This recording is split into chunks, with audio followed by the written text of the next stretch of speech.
J'espère que vous allez bien. Aujourd'hui, on se retrouve pour une nouvelle analyse juridique. On va analyser les compétences, le fonctionnement de la Cour pénale internationale dans le cadre de la requête émise par le procureur général de la Cour pénale internationale, notamment à l'encontre de Benjamin Netanyahou, son ministre de la Défense et 3 fonctionnaires du Hamas. J'ai de bonnes raisons de penser que la responsabilité pénale de Benjamin Netanyahou, ministre d'Israël, et Yoav Gallant, ministre de la Défense d'Israël, est engagée pour les crimes de guerre et les crimes contre l'humanité, commis sur les territoires de l'État de Palestine dans la bande de Gaza à partir du 8 octobre 2023. Ce sont les mots du procureur général de la Cour pénale internationale, Karim Khan, qui a annoncé dans un communiqué publié le lundi 20 mai avoir requis de la Cour 5 mandats d'arrêt contre des responsables impliqués dans la guerre en cours en Israël et à Gaza. Sont concernés Benjamin Netanyahou et Yoav Gallant, ainsi que 3 cadres du Hamas, dont le chef du mouvement. Les présentes requêtes visant Benjamin Netanyahou et son ministre de la Défense portent sur des crimes de guerre tels que le fait d'affamer des civils, les attaques dirigées contre les civils, l'homicide intentionnel et le fait de causer de grandes souffrances, ainsi que sur les crimes commis contre l'humanité, sont l'extermination, y compris par la privation de nourriture, et la persécution entre autres, en vertu du statut de Rome, commis dans la bande de Gaza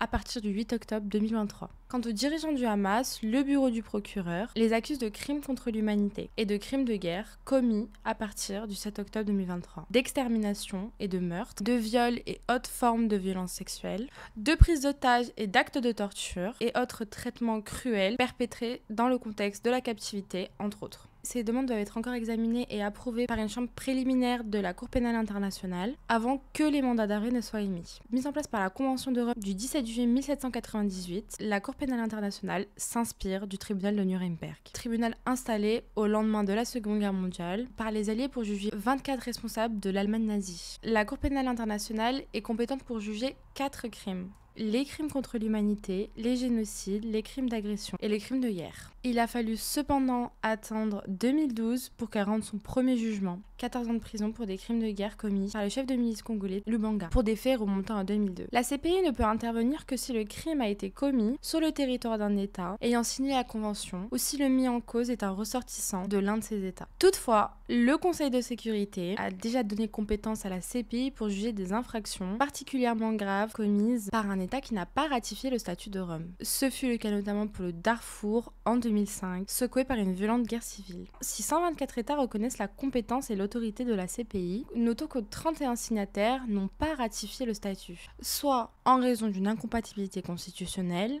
soit pour des raisons politiques. Et c'est notamment le cas des États-Unis, de la Russie et d'Israël. Et c'est dans ce contexte que le secrétaire d'État américain s'est appuyé sur l'absence de ratification par l'État israélien pour contester la décision de la Cour, notamment celle du procureur. L'entité coloniale sioniste a signé le statut de Rome en 2000, mais il ne l'a jamais ratifié. En revanche, l'autorité palestinienne reconnaît l'autorité de la Cour pénale internationale. Et ça depuis le 1er janvier 2015, notamment dans le cadre de l'obtention par l'État de Palestine du statut d'observateur à l'ONU.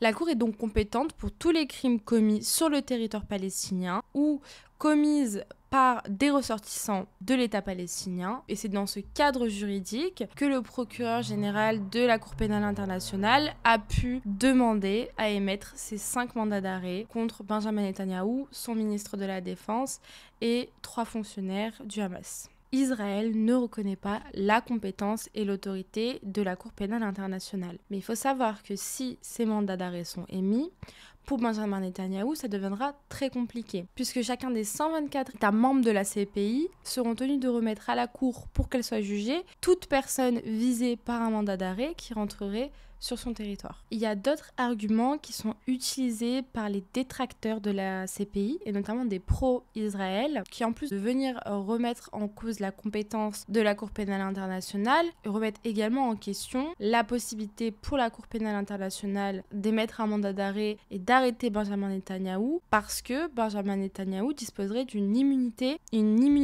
personnelle. Les détracteurs de la CPI pourraient totalement être tentés d'invoquer notamment l'immunité personnelle des chefs d'État en exercice. Mais là encore, je vous rassure, ça ne tient pas parce que c'est prévu par l'article 27 du statut de Rome qui dispose que les immunités ou règles de procédure spéciale qui peuvent s'attacher à la qualité officielle d'une personne en vertu du droit interne ou du droit international n'empêchent pas la Cour d'exercer sa compétence à l'égard de cette personne. Benjamin Netanyahou, dans l'hypothèse où les juges de la CPI suivraient l'avis du procureur général Karim Khan, ne sera pas le premier chef de gouvernement ou d'État dans le collimateur de cette juridiction. Omar Hassan Ahmed El-Béchir, ancien président de la République du Soudan, et Vladimir Poutine, le président russe, sont actuellement visés par des mandats d'arrêt. Donc Benjamin Netanyahou ne sera pas seul. À noter quand même que la décision du procureur général de la Cour pénale internationale, elle fait suite au renvoi concernant la situation de la Palestine de la part de plusieurs pays, notamment l'Afrique du Sud, le Bangladesh, la Bolivie, les Comores, le Djibouti, en date du 17 novembre 2023. Et ça a été relancé par le Chili et les États-Unis